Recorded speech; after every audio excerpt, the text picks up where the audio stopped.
I think all of us have an informal system of being able to have ebb and flow between the buildings based on what's going on. And when it comes to activities, we really work hard to have things going on at Red Oak that aren't the very same things that are going on in the senior center. And the same thing with services, so that we're not duplicating things and people can be taken advantage and mixing.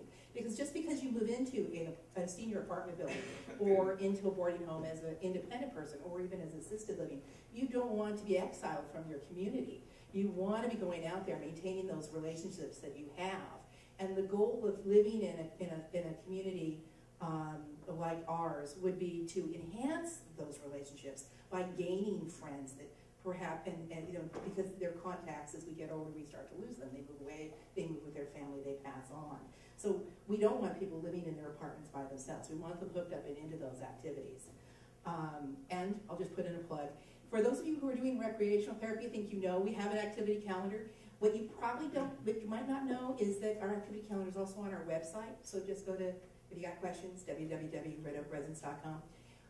And then because our population at Red Oak has some memory loss issues, we actually also have specialty training for our caregivers on people with memory loss issues, and we have a specific kind of activity calendar for them that's not on that website. So we might want to hook in on that kind of thing too.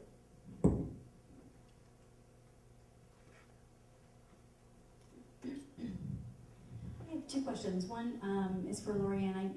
Just a quick one. I don't know the term boarding house, and is that a specific kind of housing? It's a legal definition of a license in Washington State. So another place, so a boarding home is any place licensed to have 6 or more non-related human beings in a building where you're delivering personalized care.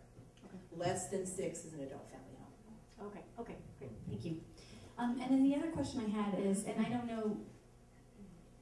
know if you're the people to answer this, but my guess is you're the best people that I can think of.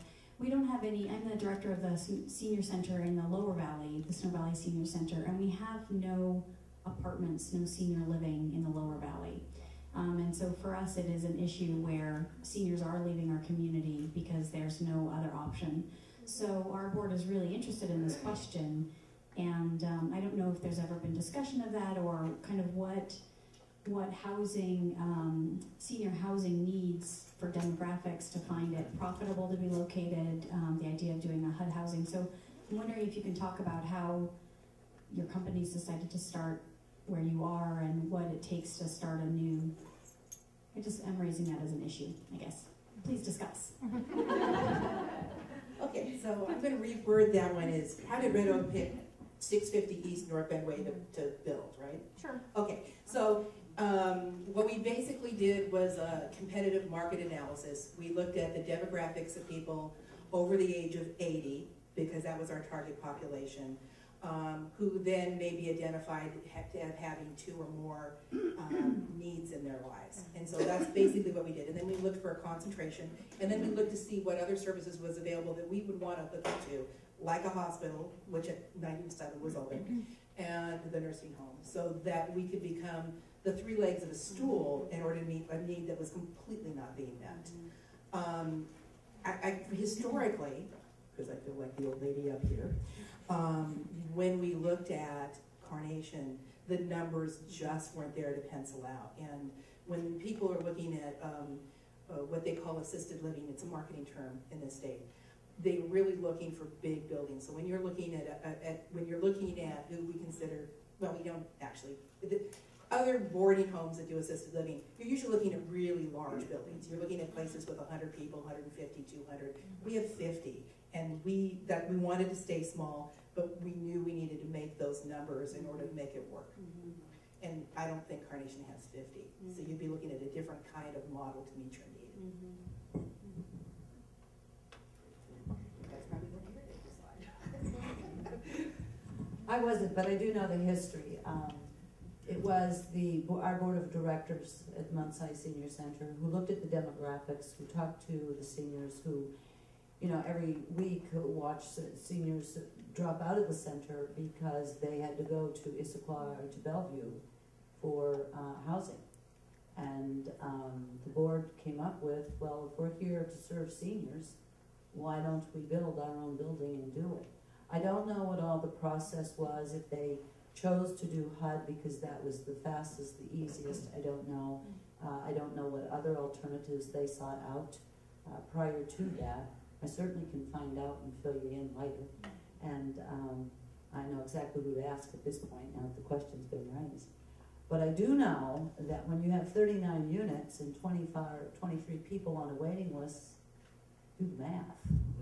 We need a bigger facility. We need another facility. We need to somehow work together with Carnation to accommodate that. People are living longer. Doesn't necessarily mean they're living healthier, because that's why we have boarding homes and assisted living and places where you can move in and be independent. But we have to, as a community, look at 10 years from now, what are our needs going to be and how are we going to meet that? You know, will I be applying for another grant to add an addition on to that building? I don't know. Are we going to go up higher? I don't know. But I do know we have seniors who come in and say, this is my home. This is where I want to live. I don't want to move out of the valley and go someplace else because I can't live by myself or on my own. So I think, you know, it's a problem now, and I think it's going to get worse before it gets better.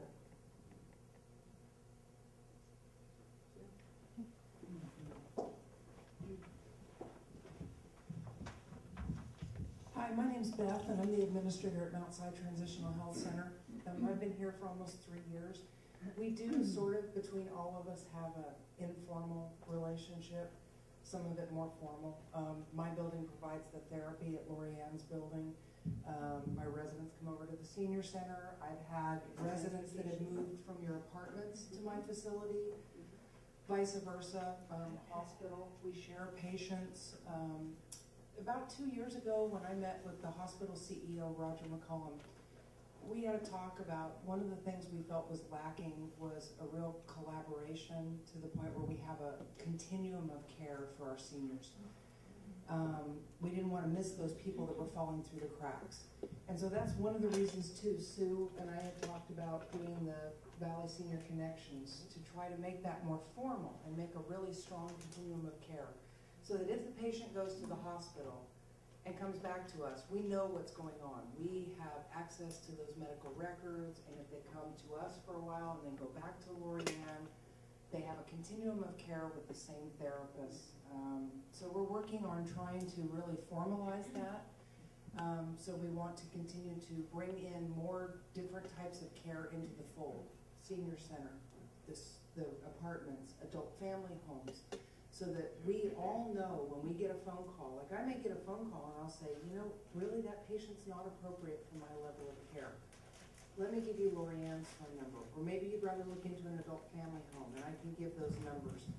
So I really think that that has been our focus, and definitely I think we need more senior apartments because they're always full, to my knowledge, and with a waiting list. Yes. And there's a lot of people that could benefit from that, and more adult family homes. Unfortunately, some of our family members have to put their family members down in Issaquah or even in Bellevue, and some of their elderly spouses just can't drive that far, especially at night. So I think we need to look into the development of that. And Beth, if I may, it's not just that, it's a whole domino effect from that. Right. My husband's in Issaquah. I can't drive, I'm 87. My doctor told me not to drive. I can't provide that person transportation to Issaquah. That's not our route. Now, I could go through senior services and get volunteers who would, of course, take the person to there. But you multiply that by how many people, that's a whole transportation system in itself. Yeah. So it truly is the whole domino effect of this. And also, we want to keep our residents in this area here. This is where their family support is. And that's so important as they age and even potentially pass away, that they have their family able to be there every day, visit with them, give them that support that they need, their friends. Some of my residents have friends from your apartments. They can easily come across the street and visit. Like you said, Lori Ann, that tripod route where everybody's close And believe it or not, we're all very close to each other. So it's very important for us to develop that, and that's one of the reasons for our Valley Senior Connections meetings. So I'm sure that we would enjoy having other people join us if they are interested in helping our cause for our residents. Definitely. I've had a lot of people ask me about that. One of the things I'd like to also ask the audience in general is, I'm thinking about what Brienne said from the hospital, this idea of, do you have any kind of activities going on that we can coordinate at the hospital, that we can coordinate at the skilled nursing facility, that we can coordinate at the adult family home, and we're going to be talking to the adult family home and the skilled nursing and the hospital next month. If I'm thinking about the faith-based organizations. I'm looking at you, Pete, because you're in the room.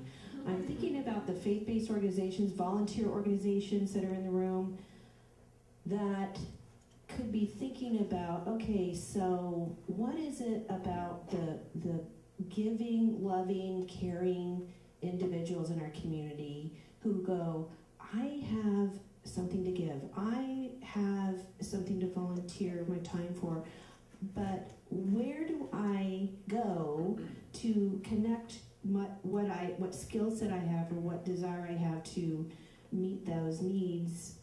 Where do I go? Who's the go person? Come to the Mount Si Senior Center.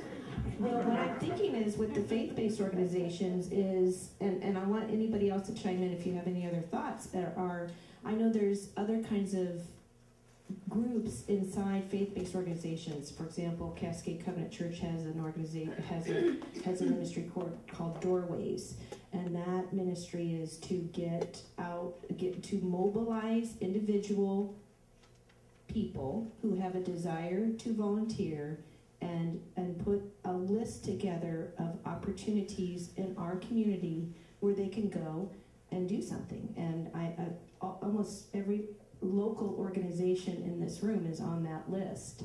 I don't know if you realize you're on the list. So maybe you're on the list. So in other words, a holiday comes by and you want to go help with a holiday party. Oh, I can go to this website and see, I can go to the Transitional Center, I can go to Red Oak, I can call these people, I can give of my time. So does anybody have any ideas out there? If you're thinking yourself, if everything worked really, really smoothly and well for the individuals, not just seniors, for the individuals in our community, I wish this would happen. Or what about this? Like your question, Amara, how do I get an apartment built in Carnation to meet the needs of the seniors, and what does that look like? Or Duval or Fall City. Yeah, somewhere. Like you said, well, do the math. There's 23 people on the waiting list. There's a need. So how do we as a community, does anybody have any throwing out any ideas, or what about this, or wouldn't that be cool? That's what I'm looking for right now. I know you guys got a lot of great ideas, and some of you, don't worry, we won't turn the camera towards you. You can just talk off camera.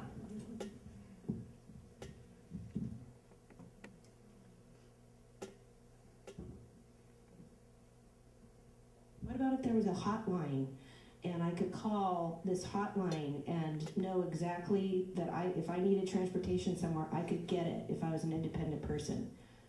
What if that happened? What would that look like? Who would set that up? What if there was actually a central location that we could all call, if our cell phones worked, during an outage, and know that there was a system in place to check on people in individual homes? What would that look like? And who would set that up? And what volunteers would be out there? If we had a list of everybody with the four-wheel drive who loved to get out in dangerous weather, hey, the call goes out, they all get in their trucks, and they have designated places to go check. What if that happened? Come on, you guys have some ideas. What if the Snoqualmie Ridge, if they needed something up there at one of the elementary schools or at the new Y, what if those buildings just said, you know what? We have a responsibility to our community. Let's open our doors. Let's offer up an opportunity for someplace warm, even though we're not a designated warming center. I mean, what if we just did something that someone told us we couldn't do?